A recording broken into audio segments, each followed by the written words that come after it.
دوستو آج ہم یونس علیہ السلام کا واقعہ بیان کریں گے۔ بسم اللہ الرحمن الرحیم۔ یونس علیہ السلام کا واقعہ قرآن مجید میں نہایت سبق آموز انداز میں بیان کیا گیا ہے، جو کہ ایمان، صبر، توبہ اور اللہ کی رحمت کی عکاسی کرتا ہے۔ حضرت یونس علیہ السلام کو اللہ تعالیٰ نے نینوا کے لوگوں کی طرف نبی بنا کر بھیجا۔ نینوا ایک بڑا شہر تھا جہاں لوگ شرک اور بت پرستی میں مبتلا تھے۔ حضرت یونس علیہ السلام نے اللہ کے حکم کے مطابق ان کو دعوت دی کہ وہ ایک اللہ کی عبادت کرے اور برائیوں سے باز آئے، مگر وہ لوگ ایمان نہ لائے اور آپ کا مذاق اڑایا۔ کئی سال تک دعوت دینے کے باوجود جب قوم نے حضرت یونس علیہ السلام کی بات نہ مانی، آپ ان سے مایوس ہو گئے اور شہر چھوڑنے کا فیصلہ کر لیا۔ لیکن اللہ تعالیٰ کی اجازت کے بغیر اس طرح قوم کو چھوڑ دینا ایک نبی کی شان نہیں تھا۔ آپ نے نینوا چھوڑ دیا اور ایک کشتی میں سوار ہو گئے۔ کشتی سمندر میں سفر کر رہی تھی کہ اچانک طوفان آ گیا۔ مسافروں نے فیصلہ کیا کہ کشتی کا وزن کم کرنے کے لیے کسی کو پانی میں ڈالنا ہوگا۔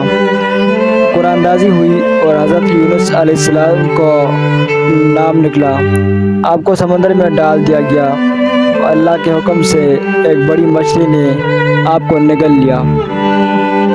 مچھلی کے پیٹ میں حضرت یونس علیہ السلام نے اپنی غلطی کا احساس کیا اور اللہ تعالیٰ سے معافی مانگنا شروع کر دی۔ آپ نے نہایت عاجزی کے ساتھ دعا کی۔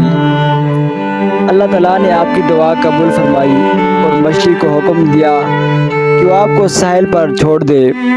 حضرت یونس علیہ السلام بیمار اور کمزور تھے، مگر اللہ نے ان کی صحت بحال کی۔ اللہ تعالیٰ نے آپ کو دوبارہ حکم دیا کہ اپنی قوم کے پاس جائیں۔ جب واپس گئے تو نینوا کے لوگ آپ کی غیر موجودگی کے دوران اپنے کیے پر شرمندہ ہو چکے تھے اور توبہ کر کے ایمان لے آئے۔ اللہ تعالیٰ نے ان کی توبہ قبول فرمائی اور ان پر عذاب کو ٹال دیا۔ حضرت یونس علیہ السلام کا یہ واقعہ ہمیں کئی اہم سبق دیتا ہے۔ نمبر 1، صبر اور استقامت۔ اللہ کے کاموں میں جلد بازی نہیں کرنی چاہیے۔ نبی کی ذمہ داری دعوت دینا، ہدایت دینا تو اللہ کا کام ہے۔ نمبر 2، توبہ کی طاقت۔ جب انسان اپنی غلطی کا اعتراف کرتا ہے اور سچے دل سے توبہ کرتا ہے تو اللہ تعالیٰ اس کی دعا قبول فرماتا ہے۔